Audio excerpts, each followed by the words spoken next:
चंद लोग जो भूंजा पार्टी जो है वही लोग जो है अब चलाने का काम करना चाहते हैं। ये जांच का विषय है। बिहार में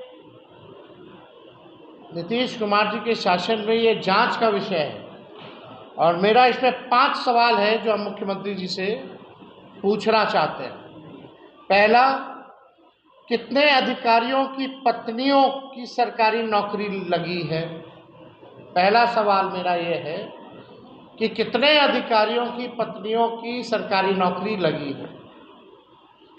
बिहार की सरकारी शिक्षा व्यवस्था का सत्यानाश कर कितने अधिकारियों के बच्चे विदेश में शिक्षा प्राप्त करते हैं, ये मेरा दूसरा सवाल है।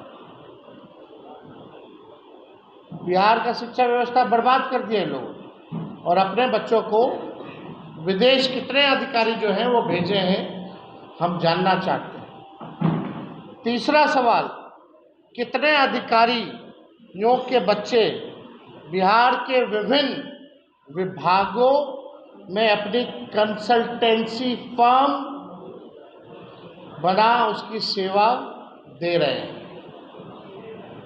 ये हम जानना चाहते हैं। बिहार जानना चाहता है कि कितने अधिकारियों के ऐसे परिवार बच्चों के लोग हैं जो कंसल्टेंसी फर्म बना करके इस सरकार में कई मंत्रालयों में सेवा दे रहे हैं। इसका जरा आंकड़ा ये जांच करना पड़ेगा।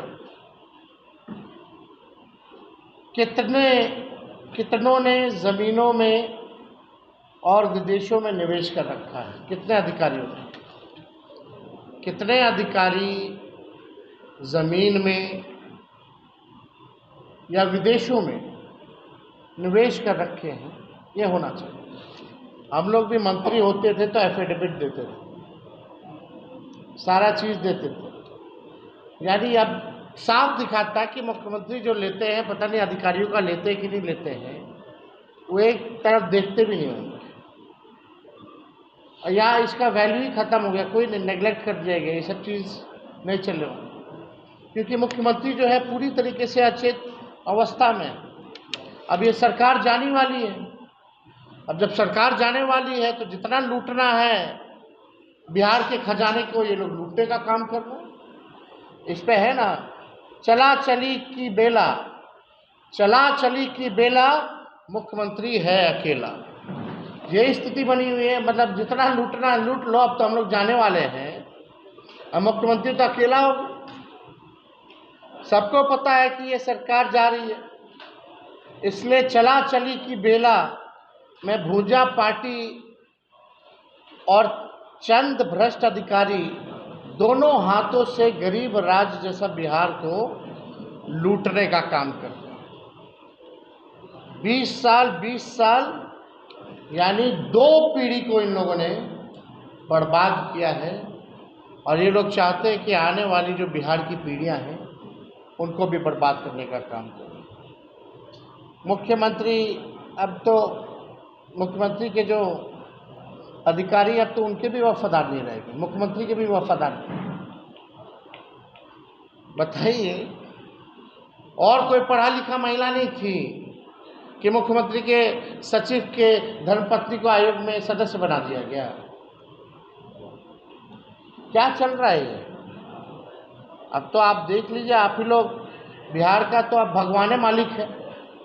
लोकतंत्र के नाम पे कोई संस्था जो है अब नहीं बची, पूरी तरीके से इन लोगों ने बर्बाद कर दिया। हम लोग चाहे ये जो हम लोगों ने कागज़ दिखाया है, ये तो कागज़ पे ऑन रिकॉर्ड है, तभी हम प्रेस कॉन्फ्रेंस कर रहे हैं। ये आप दोनों लिस्ट आप देख लीजिए, समाज कल्याण निदेशालय का आप देख लीजिए, उसमें साफ तौर पे आप लोगों को भी दिलवा दिया जाएगा, एक कॉपी या व्हाट्सएप ग्रुप पे हम डलवा देंगे मीडिया पे। दूसरा, ये सुप्रीम कोर्ट का ऑर्डर भी निकला है तो केवल यही दोनों बेटियों के लिए निकला है, स्पेशल है भैया। यानी इतने दिनों से रोका गया था क्या? क्यों नहीं इस जगह रिक्त क्यों थी? इस पद को क्यों नहीं भरा जा रहा था? अगर नहीं भरा जा रहा था तो भी सुप्रीम कोर्ट में बिहार सरकार सफर कर रही होगी। केसेस इतने हैं, मुकदमे इतने हैं, और बढ़ा भी गया है तो जनता दल यूनाइटेड के जो अध्यक्ष हैं, वर्किंग अध्यक्ष, वर्किंग प्रेसिडेंट, उनकी 2 बेटियों को बढ़ा गया है। 20 साल तजुर्बा होने के बाद भी सुप्रीम कोर्ट में ऐसे बड़े से बड़े लॉयरों को जगह नहीं मिलती है। हमको भी नहीं लगता कि 1 साल का भी एक्सपीरियंस है, 2 साल का एक्सपीरियंस हो। ये स्थिति बनी हुई है। और आयोग में तीनों दामाद, चाहे मांझी जी के दामाद हो, चाहे पासवान जी के दामाद हो, चाहे अशोक चौधरी जी के दामाद हो, उन्हीं लोगों को बनाया गया और कोई काबिल आदमी है ही नहीं। तो इससे अगर जुड़ा हुआ कोई सवाल अगर